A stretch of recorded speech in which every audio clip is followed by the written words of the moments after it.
श्री स्वामी समर्थ, जय जय स्वामी समर्थ. तर मंडळी, आपल्या घरात एक कपाट असते. काहींच्या घरात ते लाकडी असते, काहींच्या घरात लोखंडी. पण एक गोष्ट मात्र सारखीच असते. वर्षानुवर्ष आपण त्यात वस्तू भरत राहतो. जुने कपडे, तुटलेल्या वस्तू, कधी उपयोगी पडतील म्हणून ठेवलेल्या गोष्टी.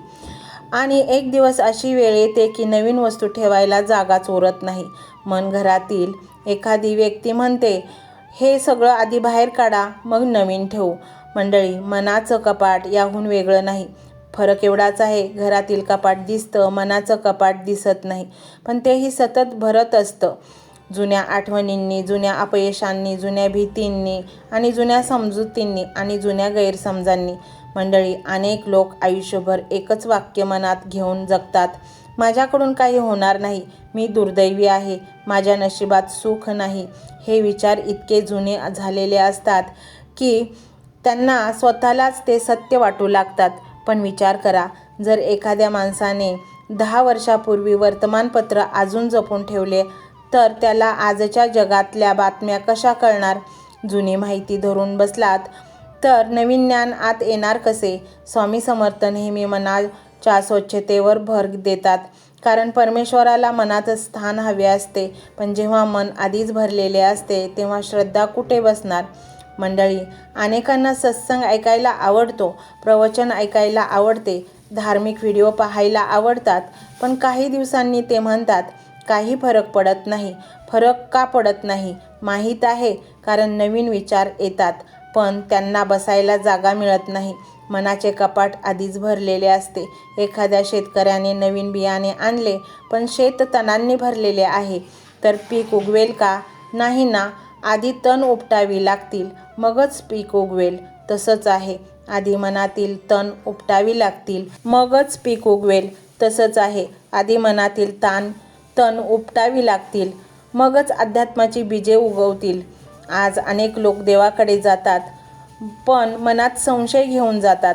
मंदिरात नमस्कार करतात, पण मनात नकारात्मकता ठेवतात. जप करतात, पण मनात भीती ठेवतात. याचा परिणाम काय? शब्द बाहेरून बदलतात, मन मात्र तसंच राहतं. मंडळी, लक्षात ठेवा, देवाला तुमचा आवाज ऐकू येतो, पण त्याहूनही जास्त तुमचे विचार ऐकू येतात. तुम्ही म्हणता, स्वामी मला यश द्या, आणि त्याच क्षणी मन म्हणतं, माझ्याकडून नाही होणार. आता सांगा, स्वामींनी कोणत्या आवाजावर विश्वास ठेवावा? ओठांवरच्या प्रार्थनेवर की मनातल्या भीतीवर? म्हणून आधी मन रिकामं करा. जुन्या भीती बाहेर काढा, जुन्या रागांना निरोप द्या, जुन्या दुःखांना विश्रांती द्या. कारण जे निघून गेले त्यांना धरून बसण्यात काहीच अर्थ नसतो. नदी वाहते म्हणून स्वच्छ राहते, तळं साचतं म्हणून कुजतं. जो माणूस जुन्या विचारांना चिकटून बसतो त्याचं मन साचलेल्या पाण्यासारखं होतं, आणि जो माणूस विचार बदलायला तयार होतो त्याचं मन वाहत्या नदीसारखं ताजं राहतं. मंडळी, स्वामी समर्थांच्या जीवनातील एक मोठा संदेश आहे, बदल स्वीकारा, कारण बदल हीच वाढ आहे. जुनं पान गळल्याशिवाय नवीन पालवी फुटत नाही, रात्र संपल्याशिवाय पहाट होत नाही, आणि जुने विचार गेल्याशिवाय नवीन प्रकाश येत नाही. आज स्वतःला एक प्रश्न विचारा, मी अजून कोणते विचार जपून ठेवले आहेत? कोणत्या जुन्या जखमा अजून सांभाळून बसलो आहे? कोणत्या जुन्या अपयशाला अजूनही माझं भविष्य ठरवू देतो आहे? कारण जोपर्यंत तुम्ही त्यांना सोडत नाही तोपर्यंत नवीन अध्यात्म तुमच्यापर्यंत पोहोचणार नाही, नवीन ऊर्जा जागृत होणार नाही, नवीन संधी दिसणार नाहीत, आणि सर्वात महत्त्वाचे, स्वामींच्या कृपेचे सूक्ष्म संकेत समजणार नाहीत. म्हणून आज मनाच्या कपाटाची साफसफाई सुरू करा. ज्याचा उपयोग नाही ते काढून टाका. जे ओझं आहे ते सोडून द्या. जे दुःख आहे ते विसर्जित करा, आणि श्रद्धेसाठी जागा बनवा, विश्वासासाठी जागा बनवा, प्रेमासाठी जागा बनवा, स्वामींसाठी जागा बनवा. कारण जेव्हा मनात जागा निर्माण होते तेव्हा कृपा प्रवेश करते. जेव्हा कृपा प्रवेश करते तेव्हा नशीब बदलते, आणि जेव्हा स्वामींची छाया मिळते तेव्हा आयुष्याला नवीन दिशा मिळते. तर मंडळी, आता आपण गीतेतील 3ऱ्या अध्यायाचे विश्लेषण पाहणार आहोत, माहिती पाहणार आहोत. त्यामध्ये काय सांगितले हे आपण त्याचा अभ्यास करणार आहोत. भगवद्गीतेच्या 2ऱ्या अध्यायात श्रीकृष्णांनी आत्म्याचे ज्ञान दिले. त्याला सांगितले की आत्मा अमर आहे, कर्तव्य श्रेष्ठ आहे, आणि कर्म करत राहणे आवश्यक आहे. पण इथेच अर्जुनाच्या मनात एक नवीन प्रश्न निर्माण होतो. तो विचारतो, हे कृष्णा, जर ज्ञान इतके श्रेष्ठ असेल तर मग मला या भयंकर युद्धात का ढकलत आहात? हा प्रश्न फक्त अर्जुनाचा नाही, तो प्रत्येक काळातील माणसाचा प्रश्न आहे. कारण अनेक लोकांना वाटते की अध्यात्म म्हणजे संसारापासून दूर जाणे, काम सोडणे, जबाबदाऱ्या टाळणे, एकांतात बसणे आणि फक्त ध्यान आणि जप करत राहणे. पण भगवद्गीतेचा 3रा अध्याय या गैरसमजाला पूर्णपणे खोडून काढतो. या अध्यायाचे नाव आहे कर्मयोग आणि हा अध्याय सांगतो की कर्मापासून पळून जाणे हा मार्ग नाही, योग्य कर्म करत राहणे हाच खरा मार्ग आहे. मंडळी, श्रीकृष्ण अर्जुनाला स्पष्ट सांगतात, या जगात एक क्षणही कोणताही जीव कर्म केल्याशिवाय राहू शकत नाही.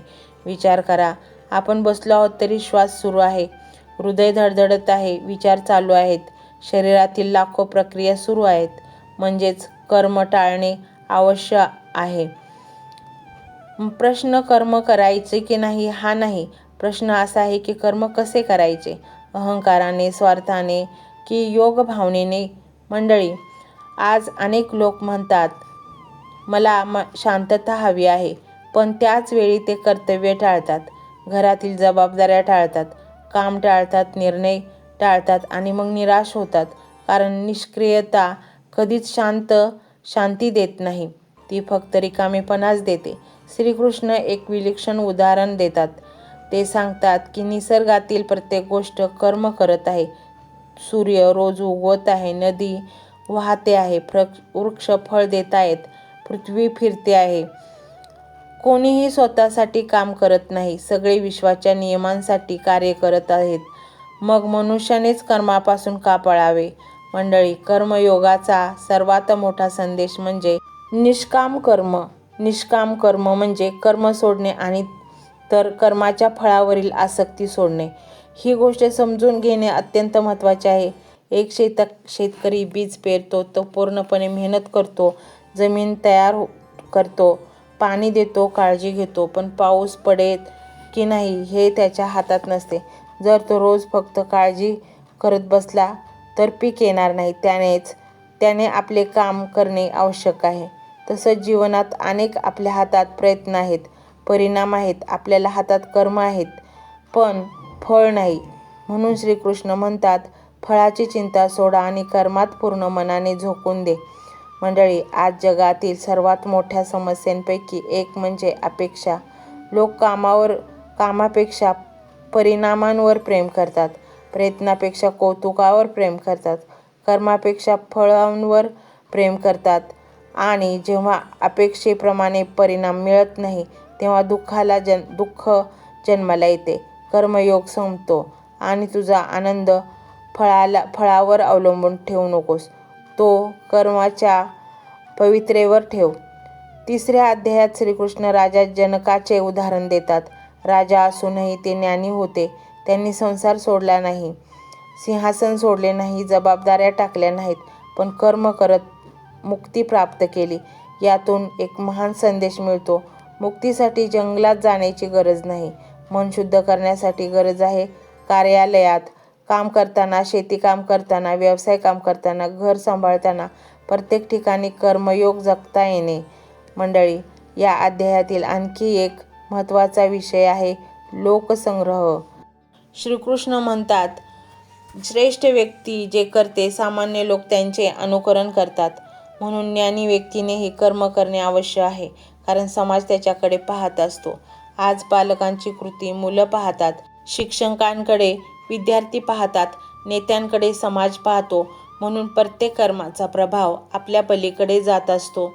अर्जुनाला युद्ध टाळायचे होते, पण श्रीकृष्ण त्याला सांगतात, तू युद्ध टाळलेस तरी तुझा स्वभाव तुला पुन्हा कर्माकडे घेऊन जाईल. हे वाक्य अत्यंत खोल आहे, कारण प्रत्येक माणसाचा एक स्वभाव धर्म असतो. कुणी शिक्षक बनतो, कुणी कलाकार बनतो, कुणी सैनिक बनतो, कुणी व्यापारी बनतो, कुणी सेवाभावी बनतो. जेव्हा आपण आपल्या स्वभाव धर्मानुसार कर्म करतो तेव्हा जीवनात अर्थ निर्माण होतो आणि जेव्हा आपण त्यापासून पळतो तेव्हा अंतर्गत संघर्ष सुरू होतो. मंडळी, 3ऱ्या अध्यायात श्रीकृष्ण एका मोठ्या शत्रूची ओळख करून देतात. तो शत्रू म्हणजे कामना, इच्छा, अतृप्त वासना, लोभ. ते म्हणतात हीच मानवाची सर्वात मोठी शत्रू आहे. कारण इच्छा पूर्ण झाली तर आणखी इच्छा जन्माला येते आणि अपूर्ण राहिली तर राग जन्माला येतो. रागातून मोह निर्माण होतो, मोहातून विवेक नष्ट होतो आणि विवेक नष्ट झाला की माणूस चुकीच्या मार्गावर जातो. म्हणून कर्मयोग फक्त काम करण्यासाठी शिकवण नाही, तो अंतर्मन शुद्ध करण्याची प्रक्रिया आहे. मंडळी, या अध्यायाचा सार एका वाक्यात सांगायचा झाला तर तो असा: कर्तव्य कर पण त्याचा गुलाम होऊ नको. काम कर पण अहंकार नको. यश मिळव पण गर्व नको. अपयश आलं तरी निराश होऊ नको. फक्त योग्य कर्म करत राहा, कारण कर्म हेच जीवन आहे. नदी वाहते म्हणून ती जिवंत असते. वृक्ष फळ देतो म्हणून तो उपयुक्त ठरतो. सूर्यप्रकाश देतो म्हणून तो पूजनीय आहे आणि माणूस कर्म करतो म्हणून त्याचे जीवन अर्थपूर्ण बनते. भगवद्गीतेचा 3रा अध्याय आपल्याला शिकवतो की अध्यात्म म्हणजे पळून जाणे नाही. अध्यात्म म्हणजे जगाच्या मध्यभागी राहूनही अंतर्मन शुद्ध ठेवणे, जबाबदाऱ्या सांभाळूनही ईश्वराशी जोडलेले राहणे आणि प्रत्येक कर्माला पूजा बनवणे. कारण जेव्हा कर्म पूजा बनते तेव्हा जीवन योग बनते आणि जेव्हा जीवन योग बनते तेव्हा प्रत्येक दिवस परमेश्वराच्या दिशेने टाकलेले एक पाऊल बनते. मंत्र मोबाईलवर लावायचा आहे. डोळे घट्ट मिटून घ्यायचे आहेत. डोळ्यांसमोर स्वामींची मूर्ती आणायची आहे आणि स्वामींना प्रार्थना करायची आहे. हे स्वामी महाराजा, माझे हे संकट दूर कर. माझी ही इच्छा पूर्ण कर. माझे कुटुंब सुखासमाधानाने राहू देत. मंडळी, स्वामी हे भक्तवत्सल आहेत. ते भक्तांवर खूप प्रेम करतात. त्यांनी आपल्या भक्तांना बाळ मानलेले आहे आणि आई बाळाची इच्छा तर पूर्ण करणारच. त्यामुळे स्वामी तुम्हाला नक्कीच मदत करतील. मंडळी, एवढं सगळं करायला अर्धा मिनिट खूप झाला आणि एवढा वेळ तर तुमच्याकडे असेलच. बाकीचा सर्व व्हिडिओ तुम्ही मोबाईलवर सोडून द्या. तो त्याची पॉझिटिव्हिटी पसरवत राहील. तुम्ही दैनंदिनी कामं करता करता त्या मंत्राचे श्रवण करा आणि मनातल्या मनात जप देखील करा. फायदा नक्कीच होईल.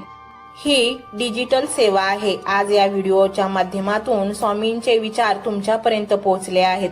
जर तुम्हाला मनापासून वाटत असेल की या विचारांनी तुमच्या मनाला उभारी दिली आहे, तुम्हाला जगण्याचे बळ दिले आहे, तर तुम्ही सुद्धा या ज्ञान यज्ञात आपली समिधा अर्पण करू शकता. पूर्वी लोक मंदिरात जाऊन दानपेटीमध्ये गुप्तदान करत असत, कारण गुप्तदानाचे फळ अनंत असते.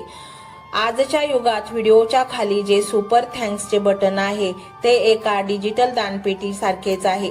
जर तुमची इच्छा असेल आणि तुमची परिस्थिती असेल तर यथाशक्ती, मग ती रक्कम कितीही छोटी असो वा मोठी, तुम्ही या सुपर थँक्सच्या माध्यमातून स्वामींच्या कार्यासाठी अर्पण करू शकता. हे पैसे कोणाच्या वैयक्तिक फायद्यासाठी नाही, तर हे विचार, ही सकारात्मक ऊर्जा अशाच लाखो दुःखी लोकांपर्यंत पोहोचवण्यासाठी वापरली जातील. लक्षात ठेवा, सक्ती नाही तर भक्ती महत्वाची आहे. ज्याला वाटतं की स्वामींनी मला मार्ग दाखवला म्हणून कृतज्ञता म्हणून मी हे फुल ना फुलाची पाकळी अर्पण करतो, त्यांनीच या बटनावर क्लिक करून आपले योगदान द्यावे. तुमची ही छोटीशी मदत कोणाचे तरी आयुष्य बदलणाऱ्या व्हिडिओच्या निर्मितीसाठी मोलाचे ठरेल. तसेच या व्हिडिओला लाईक करणे म्हणजे केवळ एक बटन दाबणे नव्हे, तर या सकारात्मक ऊर्जेला दुजोरा देणे आहे. जेव्हा तुम्ही लाईक करता तेव्हा तुमची विश्वाला सांगता की हो, माझा स्वामींवर विश्वास आहे. आणि शेअर करणे म्हणजे काय, तर पुण्य वाढणे. जर तुम्हाला वाटत असेल की तुमच्या एखाद्या मित्राला, नातेवाईकाला किंवा ओळखीच्या व्यक्तीला सध्या आधाराची गरज आहे, तर त्यांना हा व्हिडिओ नक्की पाठवा. कदाचित तुमचे एक शेअर करण्याचे कर्म त्यांना आत्महत्येसारख्या विचारांपासून परावृत्त करू शकेल किंवा त्यांना नैराश्यातून बाहेर काढेल. पुण्य फक्त अन्नदानानेच नाही तर विचारदानाने सुद्धा मिळते. म्हणून संकोच न करता हा व्हिडिओ तुमच्या जवळच्या लोकांपर्यंत पोहोचवावा. आणि हो, स्वामींच्या या दरबारात रोज हजेरी लावण्यासाठी चॅनलला सबस्क्राईब करा व बेल आयकॉनचे बटन देखील प्रेस करा. जेव्हा स्वामींचा संदेश येईल तेव्हा सर्वात आधी तो तुमच्यापर्यंत पोहोचेल. ही घंटा म्हणजे मंदिराची घंटा आहे, जी वाजवल्याने मनाला जाग येते. आणि सर्वात महत्त्वाचे म्हणजे तुमचा संवाद. खाली कमेंट बॉक्समध्ये तुमचा अनुभव नक्की मांडा. तुमच्या मनात काय चाललं आहे, तुम्हाला स्वामींची प्रचिती कधी आली आहे, कशी आली आहे ते लिहा. जेव्हा तुम्ही श्री स्वामी समर्थ किंवा भिवू नकोस मी तुझ्या पाठीशी आहे असं लिहून कमेंट करता, तेव्हा ते केवळ शब्द नसतात तर ती लिखित जप असतो. तुमच्या त्या कमेंटकडे पाहून दुसऱ्या एखाद्या भक्ताला प्रेरणा मिळू शकते. तुमची एक कमेंट हजारो लोकांचा विश्वास वाढवू शकते. त्यामुळे लाजू नका, मोकळ्या मनाने व्यक्त व्हा. इथे कोणी कोणाला जज करत नाही. आपण सर्वजण त्या एकाच माऊलीचे लेकरे आहोत. तुमचा हा प्रतिसादच या कार्याला पुढे नेण्याची प्रेरणा देतो. तर पाहूया तो शक्तिशाली रहस्यमय मंत्र काय आहे. तो मंत्र असा आहे.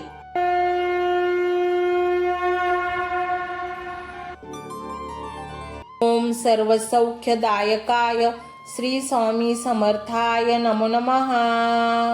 ओम सर्वसौख्यदायकाय श्री स्वामी समर्थाय नमो नमः.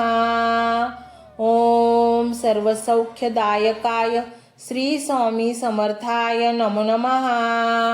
ओम सर्वसौख्यदायकाय श्री स्वामी समर्थाय नमो नमः. ओम सर्वसौख्यदायकाय श्री स्वामी समर्थाय नमो नमः. ओम सर्वसौख्यदायकाय श्री स्वामी समर्थाय नमो नमः. ओम सर्वसौख्यदायकाय श्री स्वामी समर्थाय नमो नमः. ओम सर्वसौख्यदायकाय श्री स्वामी समर्थाय नमो नमः. ओम सर्वसौख्यदायकाय श्री स्वामी समर्थाय नमो नमः. ओम सर्वसौख्यदायकाय श्री स्वामी समर्थाय नमो नमः. ओम सर्वसौख्यदायकाय श्री स्वामी समर्थाय नमो नमः. ओम सर्वसौख्यदायकाय श्री स्वामी समर्थाय नमो नमः. ओम सर्वसौख्यदायकाय श्री स्वामी समर्थाय नमो नमः. ओम सर्वसौख्यदायकाय श्री स्वामी समर्थाय नमो नमः. ओम सर्वसौख्यदायकाय श्री स्वामी समर्थाय नमो नमः. ओम सर्वसौख्यदायकाय श्री स्वामी समर्थाय नमो नमः. ओम सर्वसौख्यदायकाय श्री स्वामी समर्थाय नमो नमः. ओम सर्वसौख्यदायकाय श्री स्वामी समर्थाय नमो नमः. ओम सर्वसौख्यदायकाय श्री स्वामी समर्थाय नमो नमः. ओम सर्वसौख्यदायकाय श्री स्वामी समर्थाय नमो नमः. ओम सर्वसौख्यदायकाय श्री स्वामी समर्थाय नमो नमः. ओम सर्वसौख्यदायकाय श्री स्वामी समर्थाय नमो नमः. ओम सर्वसौख्यदायकाय श्री स्वामी समर्थाय नमो नमः. ओम सर्वसौख्यदायकाय श्री स्वामी समर्थाय नमो नमः. ओम सर्वसौख्यदायकाय श्री स्वामी समर्थाय नमो नमः. ओम सर्वसौख्यदायकाय श्री स्वामी समर्थाय नमो नमः. ओम सर्वसौख्यदायकाय श्री स्वामी समर्थाय नमो नमः. ओम सर्वसौख्यदायकाय श्री स्वामी समर्थाय नमो नमः. ओम सर्वसौख्यदायकाय श्री स्वामी समर्थाय नमो नमः.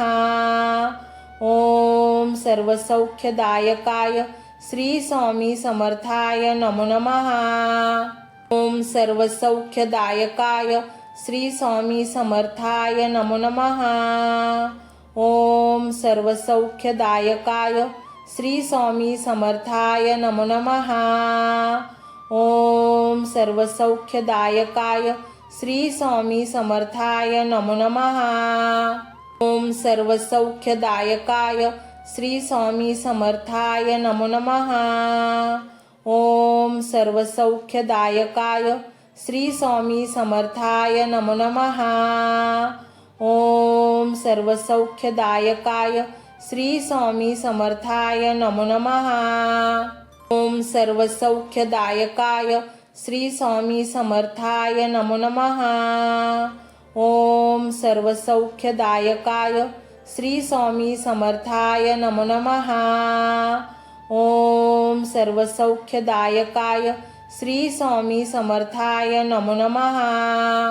ओम सर्वसौख्यदायकाय श्री स्वामी समर्थाय नमो नमः। ओम सर्वसौख्यदायकाय श्री स्वामी समर्थाय नमो नमः। ओम सर्वसौख्यदायकाय श्री स्वामी समर्थाय नमो नमः। ओम सर्वसौख्यदायकाय श्री स्वामी समर्थाय नमो नमः। ओम सर्वसौख्यदायकाय श्री स्वामी समर्थाय नमो नमः। ओम सर्वसौख्यदायकाय श्री स्वामी समर्थाय नमो नमः। ओम सर्वसौख्यदायकाय श्री स्वामी समर्थाय नमो नमः। ओम सर्वसौख्यदायकाय श्री स्वामी समर्थाय नमो नमः। ओम सर्वसौख्यदायकाय श्री स्वामी समर्थाय नमो नमः। ओम सर्वसौख्यदायकाय श्री स्वामी समर्थाय नमो नमः। ओम सर्वसौख्यदायकाय श्री स्वामी समर्थाय नमो नमः। ओम सर्वसौख्यदायकाय श्री स्वामी समर्थाय नमो नमः। ओम सर्वसौख्यदायकाय श्री स्वामी समर्थाय नमो नमः। ओम सर्वसौख्यदायकाय श्री स्वामी समर्थाय नमो नमः।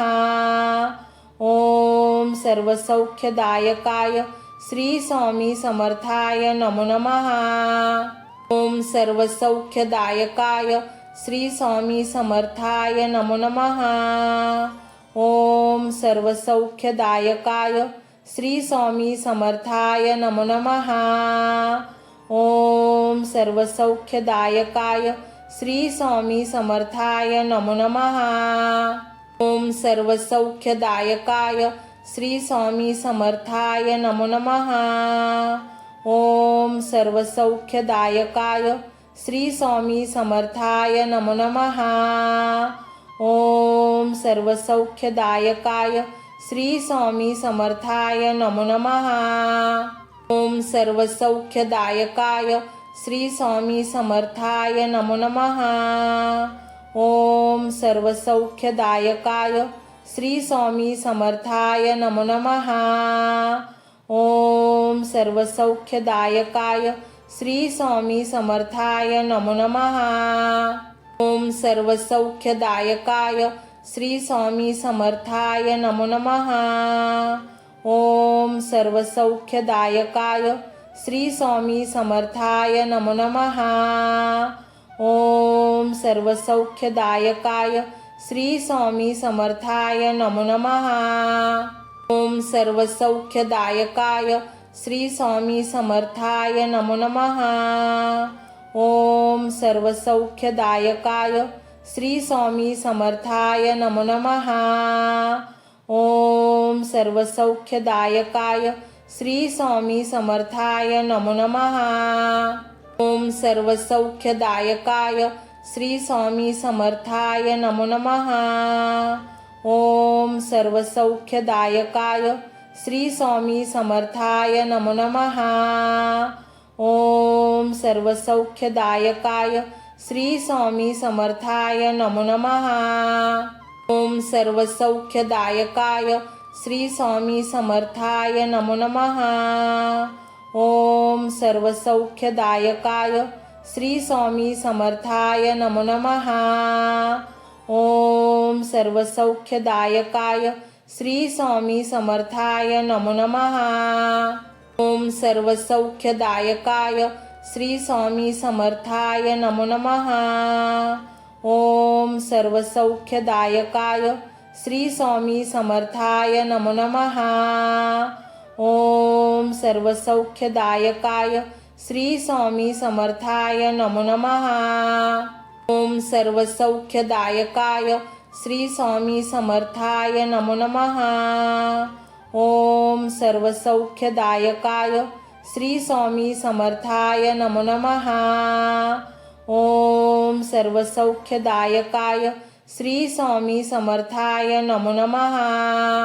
ओम सर्वसौख्यदायकाय श्री स्वामी समर्थाय नमो नमः। ओम सर्वसौख्यदायकाय श्री स्वामी समर्थाय नमो नमः। ओम सर्वसौख्यदायकाय श्री स्वामी समर्थाय नमो नमः। ओम सर्वसौख्यदायकाय श्री स्वामी समर्थाय नमो नमः। ओम सर्वसौख्यदायकाय श्री स्वामी समर्थाय नमो नमः। ओम सर्वसौख्यदायकाय श्री स्वामी समर्थाय नमो नमः। ओम सर्वसौख्यदायकाय श्री स्वामी समर्थाय नमो नमः। ओम सर्वसौख्यदायकाय श्री स्वामी समर्थाय नमो नमः। ओम सर्वसौख्यदायकाय श्री स्वामी समर्थाय नमो नमः। ओम सर्वसौख्यदायकाय श्री स्वामी समर्थाय नमो नमः।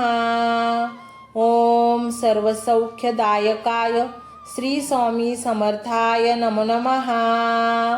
ओम सर्वसौख्यदायकाय श्री स्वामी समर्थाय नमो नमः। ओम सर्वसौख्यदायकाय श्री स्वामी समर्थाय नमो नमः। ओम सर्वसौख्यदायकाय श्री स्वामी समर्थाय नमो नमः। ओम सर्वसौख्यदायकाय श्री स्वामी समर्थाय नमो नमः। ओम सर्वसौख्यदायकाय श्री स्वामी समर्थाय नमो नमः। ओम सर्वसौख्यदायकाय श्री स्वामी समर्थाय नमो नमः। ओम सर्वसौख्यदायकाय श्री स्वामी समर्थाय नमो नमः। ओम सर्वसौख्यदायकाय श्री स्वामी समर्थाय नमो नमः। ओम सर्वसौख्यदायकाय श्री स्वामी समर्थाय नमो नमः। ओम सर्वसौख्यदायकाय श्री स्वामी समर्थाय नमो नमः। ओम सर्वसौख्यदायकाय श्री स्वामी समर्थाय नमो नमः। ओम सर्वसौख्यदायकाय श्री स्वामी समर्थाय नमो नमः। ओम सर्वसौख्यदायकाय श्री स्वामी समर्थाय नमो नमः। ओम सर्वसौख्यदायकाय श्री स्वामी समर्थाय नमो नमः। ओम सर्वसौख्यदायकाय श्री स्वामी समर्थाय नमो नमः। ओम सर्वसौख्यदायकाय श्री स्वामी समर्थाय नमो नमः। ओम सर्वसौख्यदायकाय श्री स्वामी समर्थाय नमो नमः। ओम सर्वसौख्यदायकाय श्री स्वामी समर्थाय नमो नमः। ओम सर्वसौख्यदायकाय श्री स्वामी समर्थाय नमो नमः। ओम सर्वसौख्यदायकाय श्री स्वामी समर्थाय नमो नमः। ओम सर्वसौख्यदायकाय श्री स्वामी समर्थाय नमो नमः। ओम सर्वसौख्यदायकाय श्री स्वामी समर्थाय नमो नमः। ओम सर्वसौख्यदायकाय श्री स्वामी समर्थाय नमो नमः। ओम सर्वसौख्यदायकाय श्री स्वामी समर्थाय नमो नमः। ओम सर्वसौख्यदायकाय श्री स्वामी समर्थाय नमो नमः। ओम सर्वसौख्यदायकाय श्री स्वामी समर्थाय नमो नमः। ओम सर्वसौख्यदायकाय श्री स्वामी समर्थाय नमो नमः। ओम सर्वसौख्यदायकाय श्री स्वामी समर्थाय नमो नमः। ओम सर्वसौख्यदायकाय श्री स्वामी समर्थाय नमो नमः। ओम सर्वसौख्यदायकाय श्री स्वामी समर्थाय नमो नमः।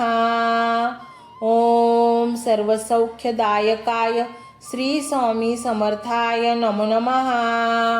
ओम सर्वसौख्यदायकाय श्री स्वामी समर्थाय नमो नमः।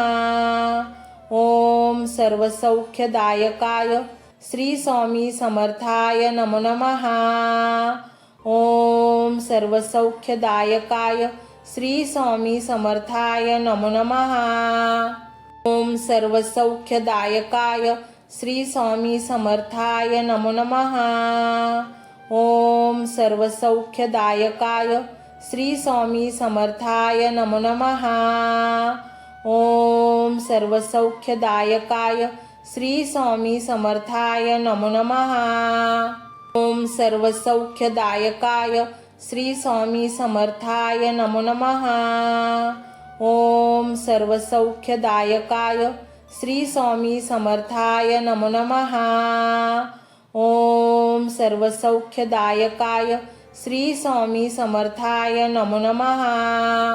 ओम सर्वसौख्यदायकाय श्री स्वामी समर्थाय नमो नमः।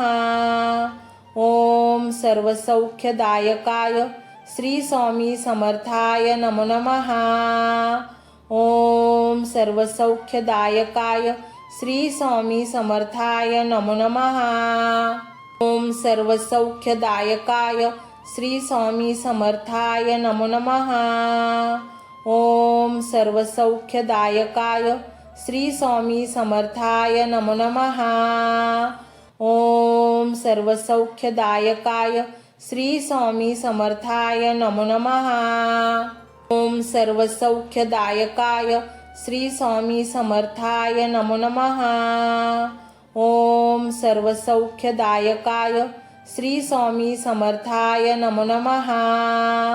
ओम सर्वसौख्यदायकाय श्री स्वामी समर्थाय नमो नमः।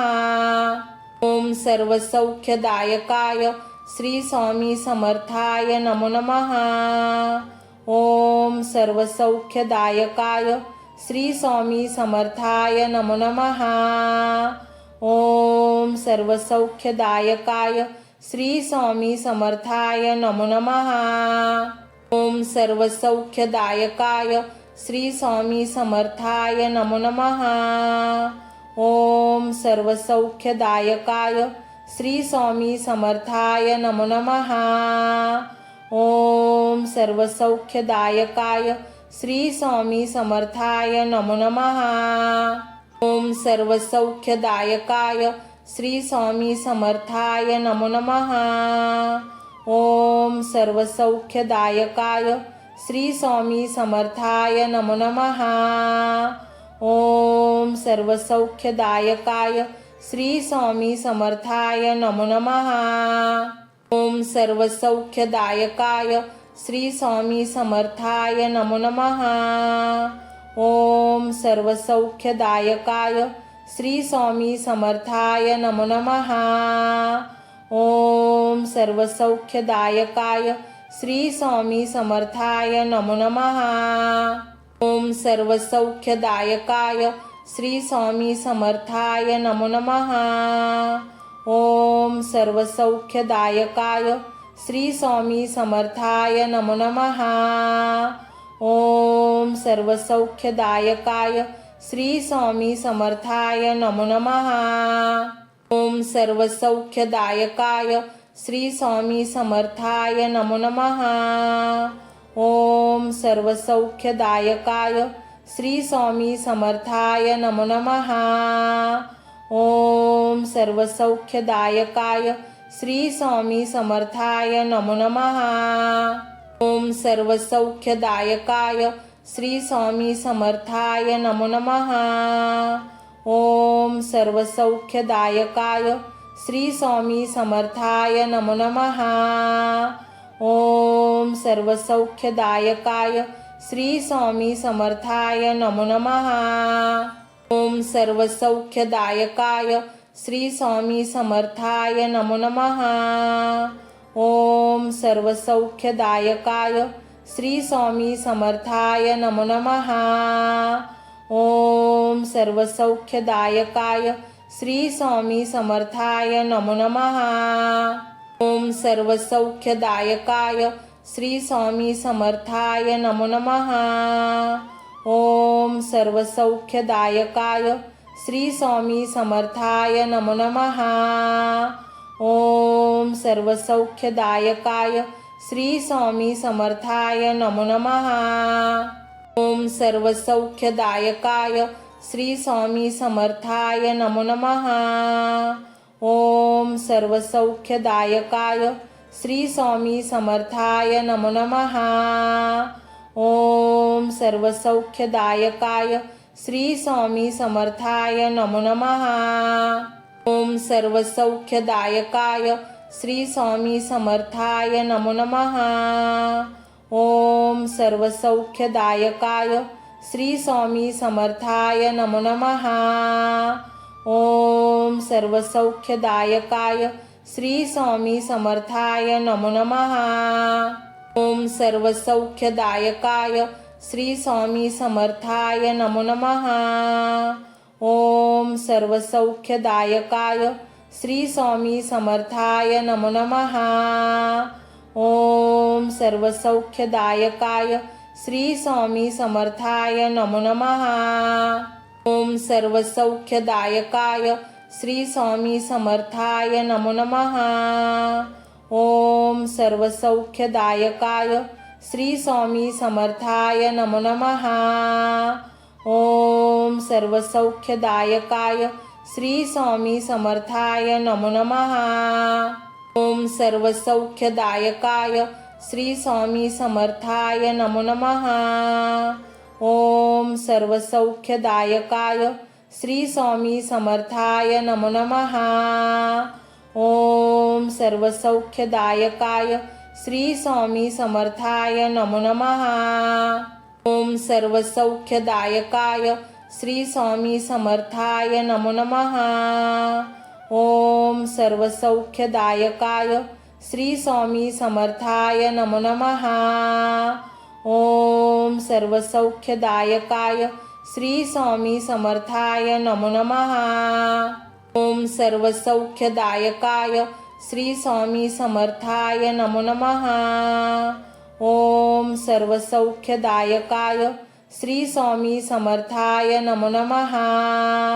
ओम सर्वसौख्यदायकाय श्री स्वामी समर्थाय नमो नमः। ओम सर्वसौख्यदायकाय श्री स्वामी समर्थाय नमो नमः। ओम सर्वसौख्यदायकाय श्री स्वामी समर्थाय नमो नमः। ओम सर्वसौख्यदायकाय श्री स्वामी समर्थाय नमो नमः। ओम सर्वसौख्यदायकाय श्री स्वामी समर्थाय नमो नमः। ओम सर्वसौख्यदायकाय श्री स्वामी समर्थाय नमो नमः। ओम सर्वसौख्यदायकाय श्री स्वामी समर्थाय नमो नमः। ओम सर्वसौख्यदायकाय श्री स्वामी समर्थाय नमो नमः। ओम सर्वसौख्यदायकाय श्री स्वामी समर्थाय नमो नमः। ओम सर्वसौख्यदायकाय श्री स्वामी समर्थाय नमो नमः। ओम सर्वसौख्यदायकाय श्री स्वामी समर्थाय नमो नमः। ओम सर्वसौख्यदायकाय श्री स्वामी समर्थाय नमो नमः। ओम सर्वसौख्यदायकाय श्री स्वामी समर्थाय नमो नमः। ओम सर्वसौख्यदायकाय श्री स्वामी समर्थाय नमो नमः। ओम सर्वसौख्यदायकाय श्री स्वामी समर्थाय नमो नमः। ओम सर्वसौख्यदायकाय श्री स्वामी समर्थाय नमो नमः। ओम सर्वसौख्यदायकाय श्री स्वामी समर्थाय नमो नमः। ओम सर्वसौख्यदायकाय श्री स्वामी समर्थाय नमो नमः। ओम सर्वसौख्यदायकाय श्री स्वामी समर्थाय नमो नमः। ओम सर्वसौख्यदायकाय श्री स्वामी समर्थाय नमो नमः। ओम सर्वसौख्यदायकाय श्री स्वामी समर्थाय नमो नमः। ओम सर्वसौख्यदायकाय श्री स्वामी समर्थाय नमो नमः। ओम सर्वसौख्यदायकाय श्री स्वामी समर्थाय नमो नमः। ओम सर्वसौख्यदायकाय श्री स्वामी समर्थाय नमो नमः। ओम सर्वसौख्यदायकाय श्री स्वामी समर्थाय नमो नमः। ओम सर्वसौख्यदायकाय श्री स्वामी समर्थाय नमो नमः। ओम सर्वसौख्यदायकाय श्री स्वामी समर्थाय नमो नमः। ओम सर्वसौख्यदायकाय श्री स्वामी समर्थाय नमो नमः।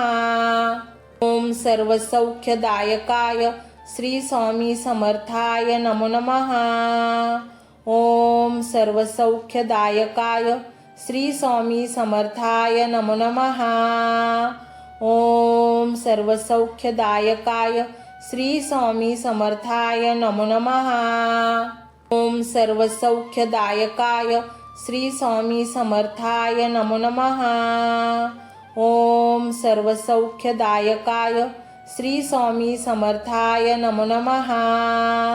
ओम सर्वसौख्यदायकाय श्री स्वामी समर्थाय नमो नमः। ओम सर्वसौख्यदायकाय श्री स्वामी समर्थाय नमो नमः। ओम सर्वसौख्यदायकाय श्री स्वामी समर्थाय नमो नमः। ओम सर्वसौख्यदायकाय श्री स्वामी समर्थाय नमो नमः। ओम सर्वसौख्यदायकाय श्री स्वामी समर्थाय नमो नमः। ओम सर्वसौख्यदायकाय श्री स्वामी समर्थाय नमो नमः। ओम सर्वसौख्यदायकाय श्री स्वामी समर्थाय नमो नमः। ओम सर्वसौख्यदायकाय श्री स्वामी समर्थाय नमो नमः। ओम सर्वसौख्यदायकाय श्री स्वामी समर्थाय नमो नमः। ओम सर्वसौख्यदायकाय श्री स्वामी समर्थाय नमो नमः। ओम सर्वसौख्यदायकाय श्री स्वामी समर्थाय नमो नमः। ओम सर्वसौख्यदायकाय श्री स्वामी समर्थाय नमो नमः। ओम सर्वसौख्यदायकाय श्री स्वामी समर्थाय नमो नमः। ओम सर्वसौख्यदायकाय श्री स्वामी समर्थाय नमो नमः। ओम सर्वसौख्यदायकाय श्री स्वामी समर्थाय नमो नमः। ओम सर्वसौख्यदायकाय श्री स्वामी समर्थाय नमो नमः। ओम सर्वसौख्यदायकाय श्री स्वामी समर्थाय नमो नमः। ओम सर्वसौख्यदायकाय श्री स्वामी समर्थाय नमो नमः। ओम सर्वसौख्यदायकाय श्री स्वामी समर्थाय नमो नमः। ओम सर्वसौख्यदायकाय श्री स्वामी समर्थाय नमो नमः। ओम सर्वसौख्यदायकाय श्री स्वामी समर्थाय नमो नमः। ओम सर्वसौख्यदायकाय श्री स्वामी समर्थाय नमो नमः। ओम सर्वसौख्यदायकाय श्री स्वामी समर्थाय नमो नमः। ओम सर्वसौख्यदायकाय श्री स्वामी समर्थाय नमो नमः। ओम सर्वसौख्यदायकाय श्री स्वामी समर्थाय नमो नमः। ओम सर्वसौख्यदायकाय श्री स्वामी समर्थाय नमो नमः। ओम सर्वसौख्यदायकाय श्री स्वामी समर्थाय नमो नमः। ओम सर्वसौख्यदायकाय श्री स्वामी समर्थाय नमो नमः। ओम सर्वसौख्यदायकाय श्री स्वामी समर्थाय नमो नमः। ओम सर्वसौख्यदायकाय श्री स्वामी समर्थाय नमो नमः। ओम सर्वसौख्यदायकाय श्री स्वामी समर्थाय नमो नमः। ओम सर्वसौख्यदायकाय श्री स्वामी समर्थाय नमो नमः। ओम सर्वसौख्यदायकाय श्री स्वामी समर्थाय नमो नमः। ओम सर्वसौख्यदायकाय श्री स्वामी समर्थाय नमो नमः। ओम सर्वसौख्यदायकाय श्री स्वामी समर्थाय नमो नमः। ओम सर्वसौख्यदायकाय श्री स्वामी समर्थाय नमो नमः। ओम सर्वसौख्यदायकाय श्री स्वामी समर्थाय नमो नमः। ओम सर्वसौख्यदायकाय श्री स्वामी समर्थाय नमो नमः। ओम सर्वसौख्यदायकाय श्री स्वामी समर्थाय नमो नमः। ओम सर्वसौख्यदायकाय श्री स्वामी समर्थाय नमो नमः। ओम सर्वसौख्यदायकाय श्री स्वामी समर्थाय नमो नमः। ओम सर्वसौख्यदायकाय श्री स्वामी समर्थाय नमो नमः। ओम सर्वसौख्यदायकाय श्री स्वामी समर्थाय नमो नमः। ओम सर्वसौख्यदायकाय श्री स्वामी समर्थाय नमो नमः। ओम सर्वसौख्यदायकाय श्री स्वामी समर्थाय नमो नमः। ओम सर्वसौख्यदायकाय श्री स्वामी समर्थाय नमो नमः। ओम सर्वसौख्यदायकाय श्री स्वामी समर्थाय नमो नमः। ओम सर्वसौख्यदायकाय श्री स्वामी समर्थाय नमो नमः। ओम सर्वसौख्यदायकाय श्री स्वामी समर्थाय नमो नमः। ओम सर्वसौख्यदायकाय श्री स्वामी समर्थाय नमो नमः। ओम सर्वसौख्यदायकाय श्री स्वामी समर्थाय नमो नमः। ओम सर्वसौख्यदायकाय श्री स्वामी समर्थाय नमो नमः। ओम सर्वसौख्यदायकाय श्री स्वामी समर्थाय नमो नमः। ओम सर्वसौख्यदायकाय श्री स्वामी समर्थाय नमो नमः। ओम सर्वसौख्यदायकाय श्री स्वामी समर्थाय नमो नमः। ओम सर्वसौख्यदायकाय श्री स्वामी समर्थाय नमो नमः। ओम सर्वसौख्यदायकाय श्री स्वामी समर्थाय नमो नमः। ओम सर्वसौख्यदायकाय श्री स्वामी समर्थाय नमो नमः। ओम सर्वसौख्यदायकाय श्री स्वामी समर्थाय नमो नमः। ओम सर्वसौख्यदायकाय श्री स्वामी समर्थाय नमो नमः। ओम सर्वसौख्यदायकाय श्री स्वामी समर्थाय नमो नमः। ओम सर्वसौख्यदायकाय श्री स्वामी समर्थाय नमो नमः। ओम सर्वसौख्यदायकाय श्री स्वामी समर्थाय नमो नमः। ओम सर्वसौख्यदायकाय श्री स्वामी समर्थाय नमो नमः।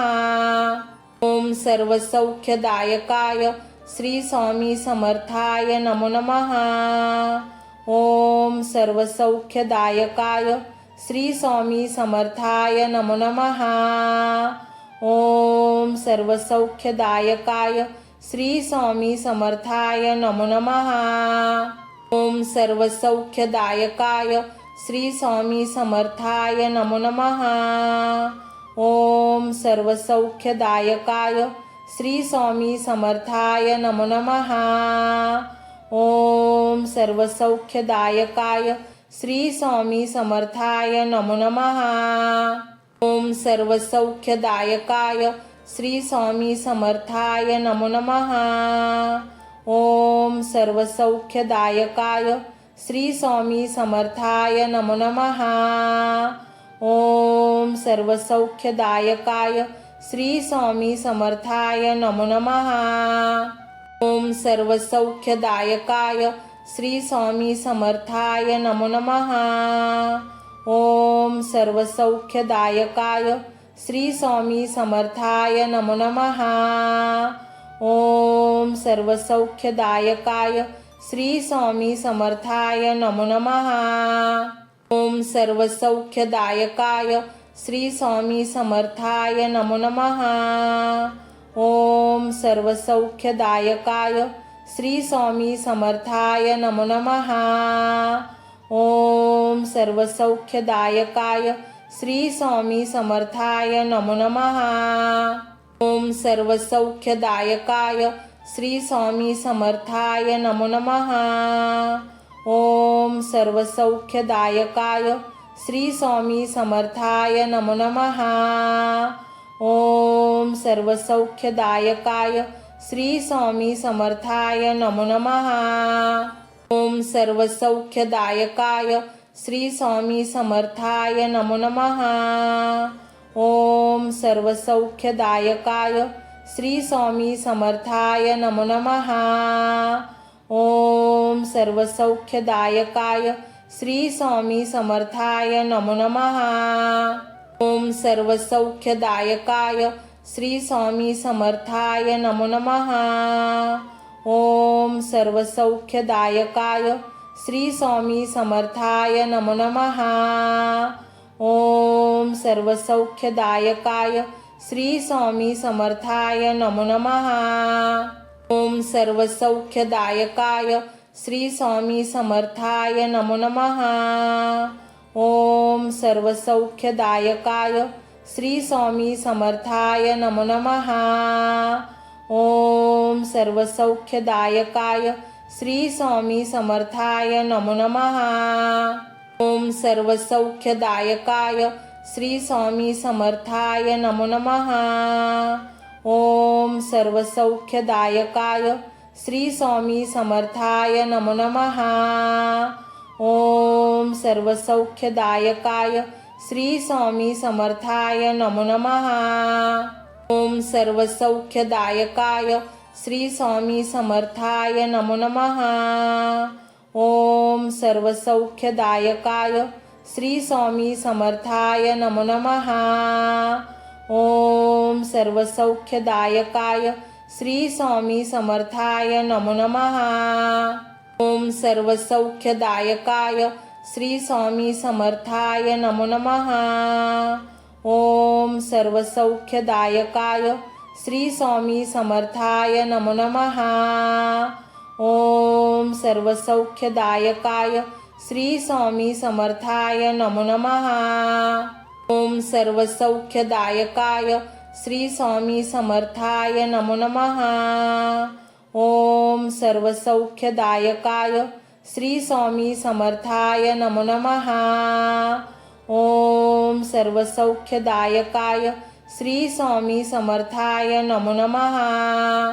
ओम सर्वसौख्यदायकाय श्री स्वामी समर्थाय नमो नमः। ओम सर्वसौख्यदायकाय श्री स्वामी समर्थाय नमो नमः। ओम सर्वसौख्यदायकाय श्री स्वामी समर्थाय नमो नमः। ओम सर्वसौख्यदायकाय श्री स्वामी समर्थाय नमो नमः। ओम सर्वसौख्यदायकाय श्री स्वामी समर्थाय नमो नमः। ओम सर्वसौख्यदायकाय श्री स्वामी समर्थाय नमो नमः। ओम सर्वसौख्यदायकाय श्री स्वामी समर्थाय नमो नमः। ओम सर्वसौख्यदायकाय श्री स्वामी समर्थाय नमो नमः।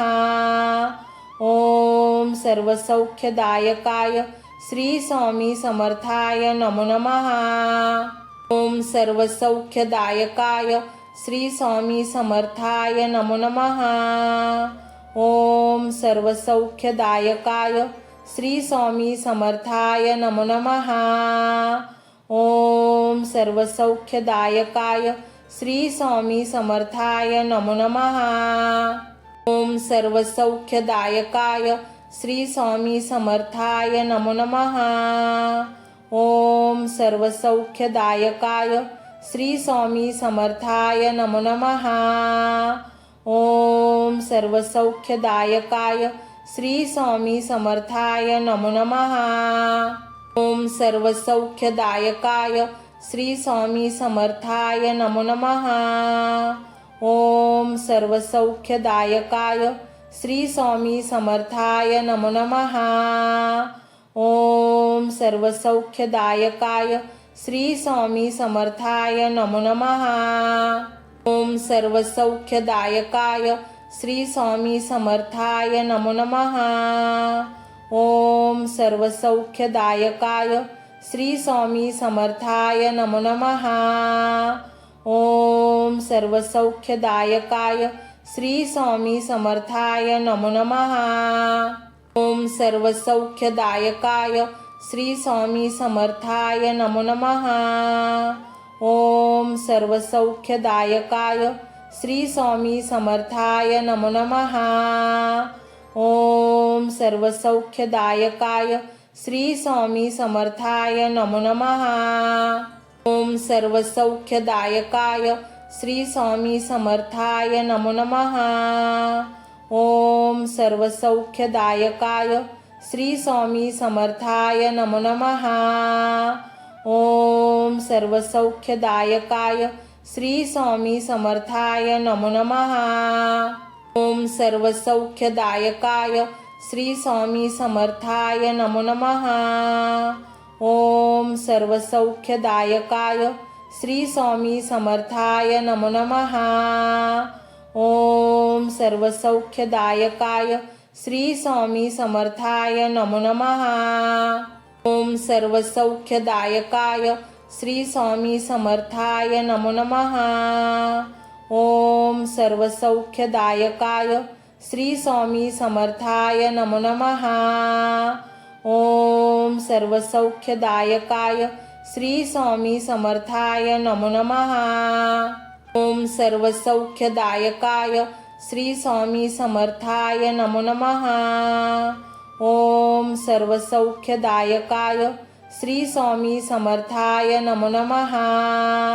ओम सर्वसौख्यदायकाय श्री स्वामी समर्थाय नमो नमः। ओम सर्वसौख्यदायकाय श्री स्वामी समर्थाय नमो नमः। ओम सर्वसौख्यदायकाय श्री स्वामी समर्थाय नमो नमः।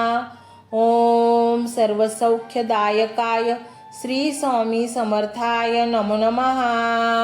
ओम सर्वसौख्यदायकाय श्री स्वामी समर्थाय नमो नमः। ओम सर्वसौख्यदायकाय श्री स्वामी समर्थाय नमो नमः। ओम सर्वसौख्यदायकाय श्री स्वामी समर्थाय नमो नमः। ओम सर्वसौख्यदायकाय श्री स्वामी समर्थाय नमो नमः। ओम सर्वसौख्यदायकाय श्री स्वामी समर्थाय नमो नमः। ओम सर्वसौख्यदायकाय श्री स्वामी समर्थाय नमो नमः। ओम सर्वसौख्यदायकाय श्री स्वामी समर्थाय नमो नमः। ओम सर्वसौख्यदायकाय श्री स्वामी समर्थाय नमो नमः। ओम सर्वसौख्यदायकाय श्री स्वामी समर्थाय नमो नमः। ओम सर्वसौख्यदायकाय श्री स्वामी समर्थाय नमो नमः। ओम सर्वसौख्यदायकाय श्री स्वामी समर्थाय नमो नमः। ओम सर्वसौख्यदायकाय श्री स्वामी समर्थाय नमो नमः। ओम सर्वसौख्यदायकाय श्री स्वामी समर्थाय नमो नमः। ओम सर्वसौख्यदायकाय श्री स्वामी समर्थाय नमो नमः। ओम सर्वसौख्यदायकाय श्री स्वामी समर्थाय नमो नमः। ओम सर्वसौख्यदायकाय श्री स्वामी समर्थाय नमो नमः। ओम सर्वसौख्यदायकाय श्री स्वामी समर्थाय नमो नमः. ओम सर्वसौख्यदायकाय श्री स्वामी समर्थाय नमो नमः. ओम सर्वसौख्यदायकाय श्री